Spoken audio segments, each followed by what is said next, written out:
Open meeting and start with a roll call, please. Amanda Harness. Here. Samantha McDavid. Present. Steve Byers. Ariel Owens. Present. Christopher Boyce. Present. Stacy Ramirez. Santa Bynum. And we will start with public comments. Members of the public who wish to speak to the board should complete a request card prior to the start of the meeting. This section of the meeting will be reserved for comments from the public. All comments should be limited to 3 minutes, and criticism of individuals is not in order. Do we have no public comments? Okay. Next is board correspondence. Anyone, it's kind of a weird time of the year. All right. Then we'll move to student board correspondence. That's, okay, that's next. All right, next is the consent agenda. All right, and it is recommended that the Board of Education approve the consent agenda items A through G as attached. Is there a motion? So moved. Second. Roll call, please. Samantha McDavid. Yes? Steve Byers. Yes. Ariel Owens. Yes. Christopher Boyce. Yes. Santa Bynum. Yes. Amanda Harness. Yes. And then in old business, subject A is the H-1B visa sponsorship for teacher recruitment. And this is an action item that was brought to us by Deetra Salas, Billy Wermo, and AJ Crook. It is recommended that the Board of Education approve the proposal for H-1B visa sponsorship for teacher candidates. Is there a motion? So moved. Second. Roll call, please. Steve Byers. Yes. Ariel Owens. Yes. Christopher Boyce. Yes. Santa Bynum. Yes. Amanda Harness. Yes. Samantha McDavid. Yes. Subject B is the DFSS LOA letter of agreement for an on-call custodian, and this is action brought to us by Tammy Carson. It is recommended that the Board of Education approve the letter of agreement dated June 20th, 2023 relating to the on-call custodian. Is there a motion? So moved. Second. Roll call, please. Ariel Owens. Yes. Christopher Boyce. Yes. Santa Bynum. Yes. Amanda Harness. Yes. Samantha McDavid. Yes. Steve Byers. Yes. Subject C is the additional FTE request, 0.5 FTE HMS first shift custodian. And this is an action item brought to us by Tammy Carson and Deetra Salas. It is recommended that the Board of Education approve the additional 0.5 FTE for custodial hours at Huntley Middle School. Is there a motion? So moved. Second. Roll call, please. Christopher Boyce. Yes. Santa Bynum. Yes. Amanda Harness. Yes. Samantha McDavid. Yes. Steve Byers. Yes. Ariel Owens. Yes. Subject D is the school psychology extern contract brought to us by Kyle Gardis and Deetra Salas, and it is recommended that the Board of Education consider agreement with NIU for a school psychologist extern for 20 hours per week during the 2023-2024 school year. Is there a motion? So moved. Second. Roll call, please. Santa Bynum. Yes. Amanda Harness. Yes. Samantha McDavid. Yes. Steve Byers. Yes. Ariel Owens. Yes. Christopher Boyce. Yes. Subject E is the IESB Press Plus issue release 112. This is the second reading and it is up for action, and it is recommended that the Board of Education approve the Press Plus issue release 112. Is there a motion? So moved. Second. Roll call, please. Santa Bynum. Yes. Amanda Harness. Yes. Samantha McDavid. Yes. Steve Byers. Yes. Ariel Owens. Yes. Christopher Boyce. Yes. And subject F is the bid results for the salt shed grounds building demo, and this is an action item brought to us by Tammy Carson. It is recommended that the Board of Education approve the base bid for the district salt shed and demolition of damaged building in the amount of $544,800 to Gerke Construction of DeKalb, Illinois. Is there a motion? So moved. Second. Roll call, please. Amanda Harness. Yes. Samantha McDavid. Yes. Steve Byers. Yes. Ariel Owens. Yes. Christopher Boyce. Yes. Santa Bynum. Yes. Item 7, future elementary school business. Subject A is the lease purchase agreement for NIU School of Nursing Building. And this is an action item brought to us by Armir Doka and Tammy Carson. It is recommended that the Board of Education approve the lease to purchase agreement of the NIU School of Nursing Building, subject to attorney review and approval. Is there a motion? I'll move. Second. Roll call, please. Samantha McDavid. Yes. Steve Byers. Yes. Ariel Owens. Yes. Christopher Boyce. Yes. Anita Bynum, Yes. Amanda Harness. Yes. And subject B is the new elementary school update, which is being given by Billy Wermo tonight Oh, we have this. with Kyle Curtis. Perfect, thank you.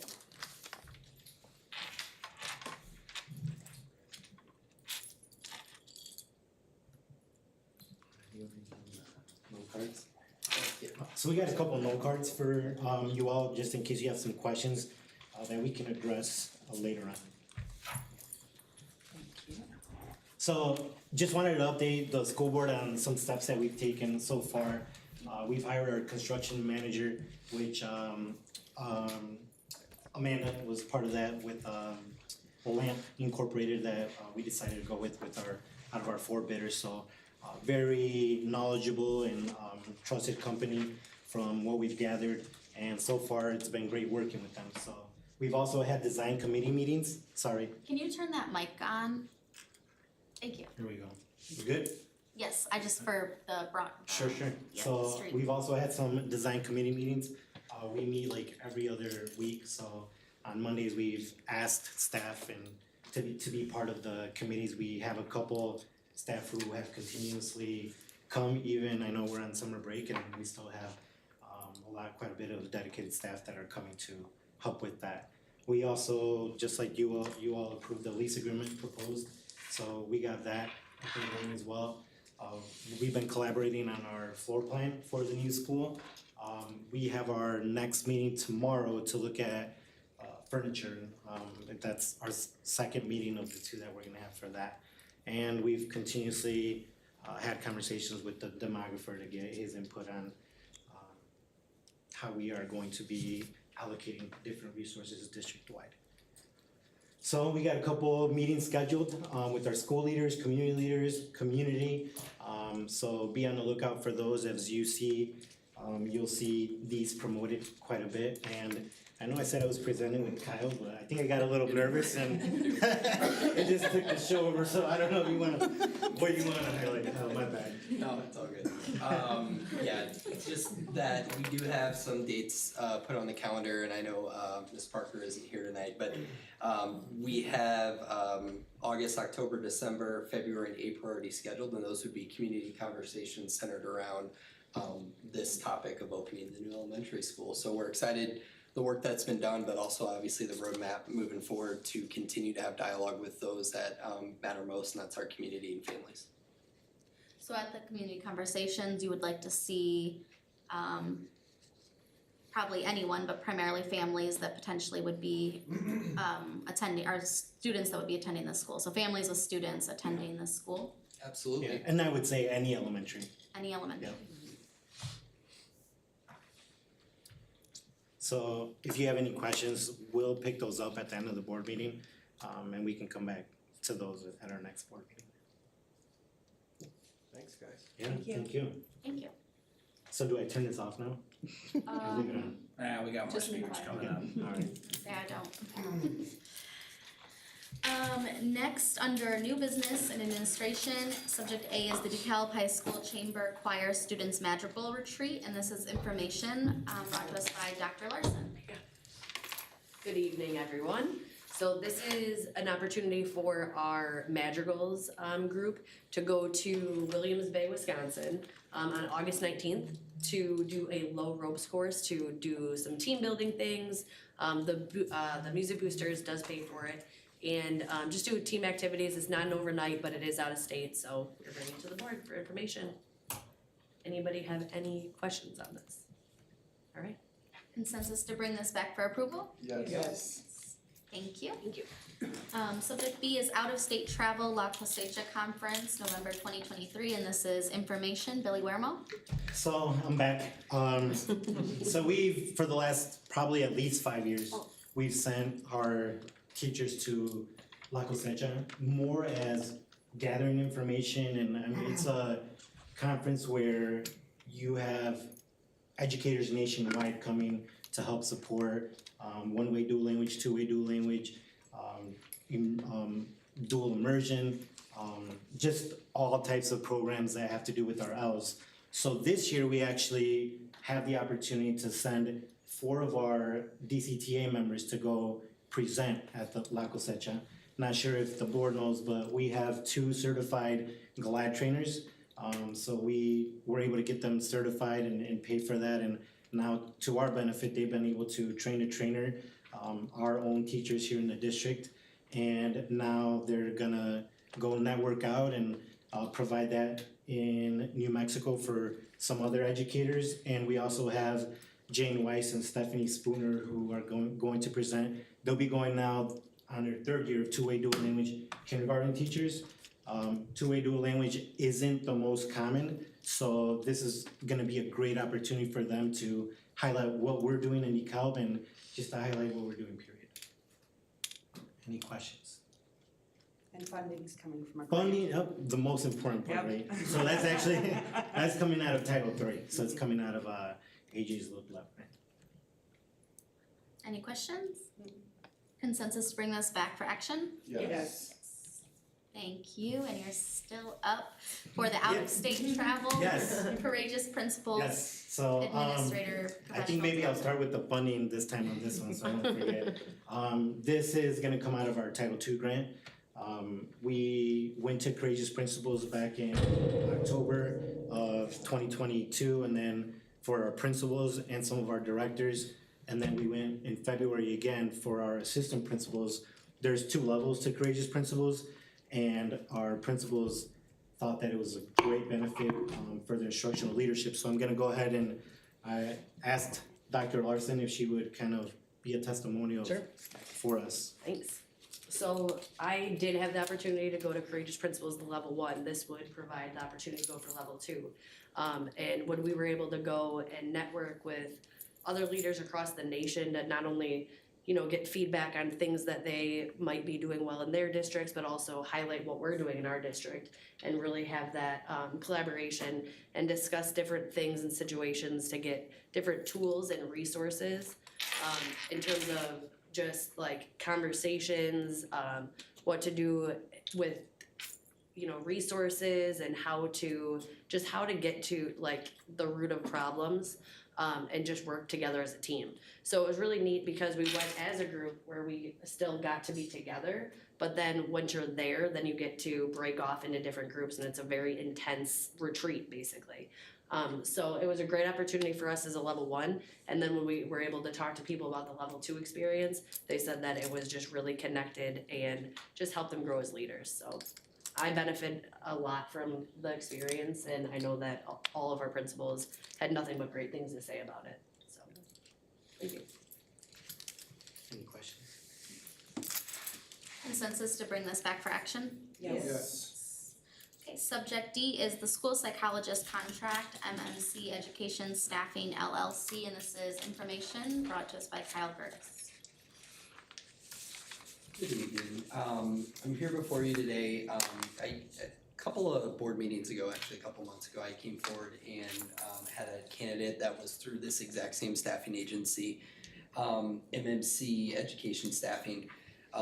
As I've spoken about, we've had difficulty hiring school psychologists last several years. We did take an interview with this agency for a candidate who was available to work 30 hours a week for the upcoming school year. The interview went really well, and we would like to recommend her for hire in a contract. In total, the school psychologist would work 30 hours a week for a rate of $120 an hour. In total, the contract would cost $129,600 for the entire school year. And this individual would be able to support a full elementary school. We're not quite fully staffed, but we're significantly closer than we were last school year, and prepared to start the year being able to support students and staff with this addition. With that, I'll open up to questions. Just to clarify, you said they'd be able to support one building? Because of the 30 hours a week, we don't want to stretch that individual more than what they're capable of doing, but in reality, when we look at our allocations and assignments for the year, it kind of fits really nicely into one of our elementary schools that has not as many special programs, so it seems to be a good match. Would we continue posting for the role? But we're committed to the year with the contract. We are. I do think there, and we had these conversations preliminary, if we did find a candidate that we wanted to hire, we would engage in conversation about the current status of the contract. What I will say is, it's pretty uncommon to find candidates mid-year unless they're looking maybe for like a leave coverage or something like that. So we would look, we would definitely interview and try to hire, but, And if we found someone and we continue with the contract, is there somewhere where we would shift that role and utilize that resource still since we have the contract? Yep, absolutely. Yeah, we'd have to weigh, is it something where we're able to break the contract, without, significant Yeah. financial cost? Or can we reallocate? Yeah. Okay, cool. Any other questions? Consensus to bring this back for action? Yes. Yes. Thank you. Thank you. Item 9, superintendent update, subject A, Little John Elementary change of address, and Billy Wermel's gonna share this with us. Have you had enough of me yet? So this is just a letter from the city notifying that we are doing a change of address at Little John Elementary. Not sure if you know the history, but the front used to be off School Street, so every time we give somebody our address, 1121 School Street, and they Google it, it takes them to where the kindergarten door 5 is now, not to our parking lot where door 1 is. So changing this address to 1133 North 13th Street would take them to our back parking lot to be able to go through door 1 and through the office and get wrapped and all that good stuff. So that's just giving you that information. Thank you. And then, stay there, cause it's Summer School Academy overview. All right, man, you take 2 weeks off and, you're on. So Summer Academy, we had good success there. We had about 183 students who had asked to be part of it and 150-ish that were consistent that went. So Lamia Sadia was our principal for Summer Academy, and Chardon Hill Hamilton helped out as well. So what the day looked like was pretty much our students came in, they got their breakfast at arrival, they had social emotional learning, community building, the morning circles that they would do, really to build that friendship, that kindness, that community within our Summer Academy. The focus there was reading anchor standards for fluency and comprehension, math, and then inquiry-based STEAM. This year we were actually very fortunate to have 2 STEAM, I think we call them STEAM like facilitators or managers, something to that extent, but Mr. Erickson and Mr. Wood, we had a K2 and a 3-5, like a STEAM teacher, I guess, more to clarify, I guess, a little bit more, it's like a STEAM teacher that provided great inquiry-based STEAM projects for our students. So that's pretty much their day. We didn't want to just bog them down with academics, but we wanted to make sure that they had some fun and got some hands-on activities as well. Any questions? Thank you. Yeah, you're welcome. Kyle Gertis, is going to talk about the extended school year overview. Alright, so just as a refresher, extended school year, or what we call ESY, is for students that qualify based on individualized needs. They're eligible for special education services, but in addition, data would suggest that they can require kind of maintenance of skills during those breaks. So it's an individual decision whether students qualify. This year we had 124 students enrolled in our program, ranging from early childhood all the way through our 18 to 21 transition program at the high school. The kind of goal of this extended school year is really to maintain skills. There is a way that we measure that, and about 82% of the students that participated met their growth, or what we'd say the expected maintenance of skills, which when we think tier 1, we're kind of hitting that mark there. So obviously we would love 100%, but there's some other variables that can come into play sometimes, such as attendance, or just maybe the student wasn't able to make the gains that we would hope. That said, there were quite a few successes this year. First and foremost, having Kim Lyle be the principal of the program, she did a fantastic job. In addition to Jennifer Royer, who's a teacher on special assignment, those two really worked together going back to January to really make ESY function. Kim did a lot of the day-to-day with some of Jennifer's support, and I thought those two did a fantastic job. The staff really felt that the communication was strong, organized in terms of arrival and dismissal, which is always a tricky thing, especially in the summer. Usually we get a little feedback the opposite way there, so it was great job by their team, but also first student. The supports that they were able to build for the students, so they incorporated adaptive PE, STEM activities, social emotional learning, in addition to some of those academic and behavioral areas of focus. So all in all, I would say it's a really successful year for ESY.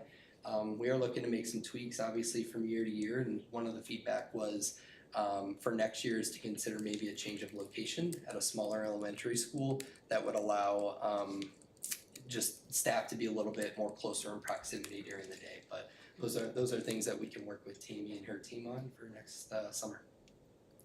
Any questions? Thank you. Thank you. Thank you. And that concludes our meeting for the evening, and it is recommended that the Board of Education will adjourn. Is there a motion? So moved. Would one of you like to? Second. Perfect. All in favor? Aye. Aye.